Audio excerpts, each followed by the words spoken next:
One of the better-known obscure pizza restaurants that had an animatronic show is Captain Carnival. This is mainly due to a decent quality color photo, uploaded to the showbizpizza.com photo gallery way back in 2001, from someone who worked with the animatronics in the early 1980s. This restaurant, formerly titled Captain Carnival Pizza Theater, opened in March of 1983 in Windsor, Ontario. Its tagline was, "Windsor's magic ship of food and fun," and was about 11,000 square feet with seating for about 300 guests. Captain Carnival was conceived by Joe Sorgi, who wanted to franchise another unnamed animatronic restaurant franchise, but claims none were available. Note that this is in 1982 or 3, so he would have had at least half a dozen to choose from. He chose Phil Jacoby, a Windsor local, to be the chief investor and head the parent company, Captain Carnival Inc. They were both ambitious and hoped to franchise and take over. They only opened with one location, at 7755 Tecumseh Road East, but he had optimistic plans. This place was great. Ads stated the restaurant had over 49 arcade games and a bumper car ride. The tokens are double-sided and really cool. They had the front and back of the head of the mascot character representing heads and tails, and write on it that it's one of the pizzas of 8. This is reference to Spanish dollars, which could be cut into pieces to be worth different amounts. This money was commonly used back in pirate times and is referenced in media. Present now your pieces of 8. As for the animatronics, they had 2 shows. The main show was situated on a giant pirate ship in the center of the restaurant, and on it was the mascot, referred to only as the captain, who was part clown and part pirate, as well as a parrot named Pinza Parrot, the sarcastic sidekick, and an Italian cook. It's mentioned that the show cycles through 10 different skits. The second show is Davy Jones and the Beach Bones, a parody of the Beach Boys, consisting of little skeletons. This is eerily similar to what Pizza Time Theater did with the Beach Bowsers, so some inspiration may have been taken there. According to articles, they wanted to offer adult parties where the robots can be switched over to manual mode, and friends of the birthday guests could control them and roast their friend. Sounds legendary. We don't know much about the types of shows they would play, however stories are mentioned, as well as what appear to be original song parodies. We have a couple good photos of the band thanks to the former manager, Hermie. We get a good reference of the size on these guys, and they were relatively tiny.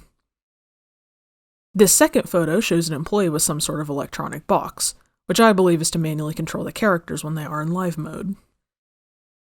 The bots were built by Elnicky Enterprises, which most people know from their work at Pizza Time Theater, with the Family Album and Hot Fudge animatronic show. But the company and its founder have a rich history, making tons of animatronics and puppets. The company was founded by Robert Elnicky in 1974, after he did work on the Hot Fudge TV show. Hot Fudge was a children's program that primarily used puppets, so animated figures weren't too much further of a next step. Some of the first electronic puppets debuted on the show itself, back in the 70s. Rodney was one of their earliest characters, making his debut on TV in 1975, very early on in animatronic history. So we asked you to send us your take on our theme, Good Things Are Happening. Good things are happening. My heart is... This is a version from a wannabe rock star called J. Rodney Prescott III. He's plugged in.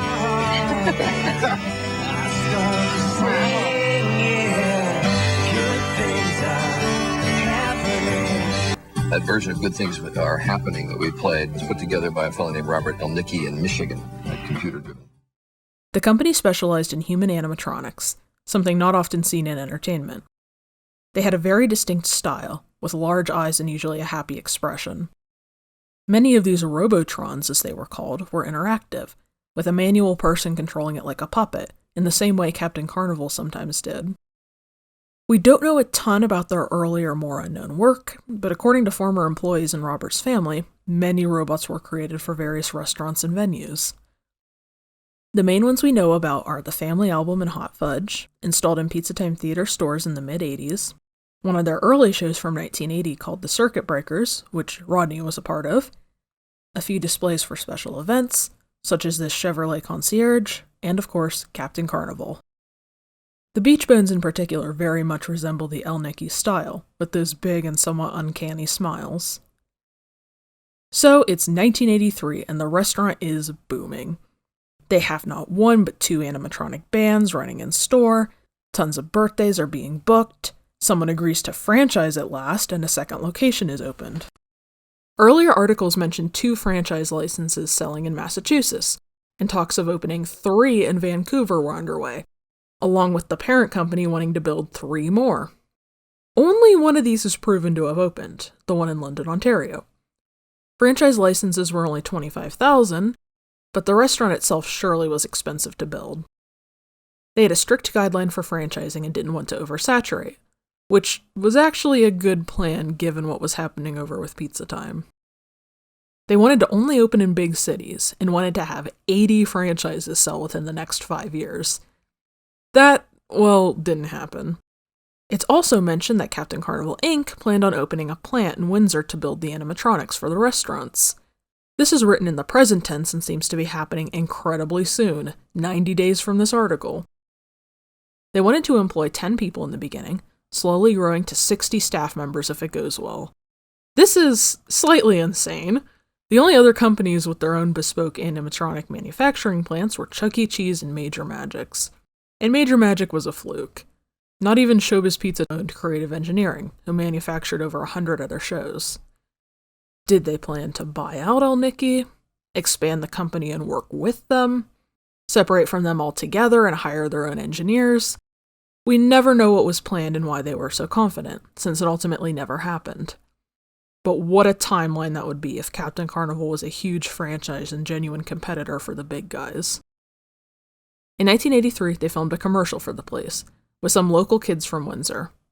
So yes, this means there is, in fact, lost media of Captain Carnival, and it shows the robots moving. We have no footage of them at all, only a few photos. In the article about the commercial, too, Mr. Jacoby references the future London location, but also ones in Atlanta, Georgia, Massachusetts, Pittsburgh, and New Jersey. This is in addition to the 3 or 4 Canadian ones he hinted at earlier. Was he making all of these up? Or were there that many local business owners who wanted to open locations and kept backing out? He wanted to air this commercial in all of those cities once the locations opened, but they never did. The London location did actually open, as we said earlier, and was at 1051 Wellington Road. Some more little interesting tidbits about this place I found. First was this advertisement for a Captain Carnival digital watch in assorted colors with the mascot logo. Don't miss watch day! Man, I would kill for one of those. I actually found a photo of one of them on Facebook. This is the only example of the logo in color we currently have, too. Also, in the second year of operation, it looks like Captain Carnival tried the timeless thrill of hosting a teen dance night. Almost every single animatronic restaurant ended up doing this, mainly because they were seen as places for kids to go, and they wanted a way to capitalize on a slightly older audience. This one, though, had a Boy George lookalike contest and a breakdancing contest.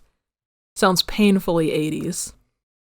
The other thing I found was his first mate certificate, which I'm guessing was for birthdays. They seem to have tons of branded merchandise because I've seen comments about shirts, frisbees, hats, all of that. One ad mentions a Captain or Pinza shirt, and there's some local Canadian businesses that carry modern merchandise like this shirt and the enamel pen. So what course did the restaurant take? They had 2 locations open already, planned to open a dozen more somehow, wanted to build a robot factory with 60 employees. Surely the future was bright, and they closed 18 months after opening. Yeah, according to this article from November of 1984, the future was shaky for the original restaurant, and it had inexplicably closed down 2 months prior, with just a sign tacked to the front entrance saying it would be undergoing repairs. Mr. Jacoby was very vague at this time, only saying he did not want to open with the same theme again, and he thinks renovation costs would be so high he might just give up and sell the place. When asking why he closed it for renovations in the first place, he declined the comment, and only said, "I have opinions, but I'm not prepared to make anything public." Apparently the London location had already closed too, lasting even shorter than this one. We see mention in March of 1985 that the place is applying for a liquor license, It may just be the building itself, because in August it's mentioned that Chi-Chi's took over the Captain Carnival and renovated the space. From then on out, we only see ads for Chi-Chi's at this address, so Captain Carnival was gone for good.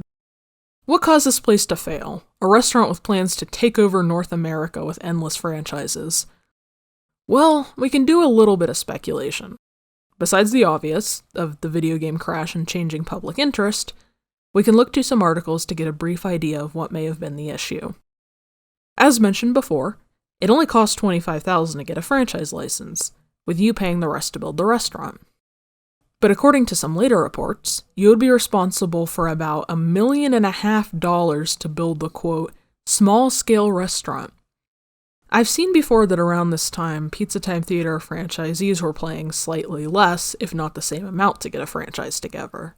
If you're faced with the choice to open up a well-established and beloved brand restaurant, or something more experimental and regional that hasn't stood the test of several years yet, I can see why someone would not opt to franchise a Captain Carnival's. Also, on top of these high costs, you had to pay 8% of sales to the corporate office each month, and 6% of advertising costs the company puts out in your area. It just seems like a big commitment to a place with only one location, at least at the time when other buyers would be looking into it, when you had safer options. So, what became of the animatronic show? I saw various locals mentioning seeing it at another location, and after looking into it, it appears that the show, at least the Beach Bones, were bought by a local arcade named Fast Eddie's. Fast Eddie's was an iconic and historical arcade in the downtown that had multiple floors of games and oddities. This place looked so cool, and a lot of people from the area seemed devastated that it closed. According to accounts, the Beach Bones were placed under the staircase and used to perform there. Unfortunately, though, they didn't last long. I had the chance to speak to the former owner, Eddie himself, and according to him, in the 1990s, all of the animatronics in the business were thrown away during a huge renovation. So Captain Carnival did not live on past that point. There was that short-lived second location, though, so there's always a chance that the captain could still be out there. So that's where the story ends. At least for now.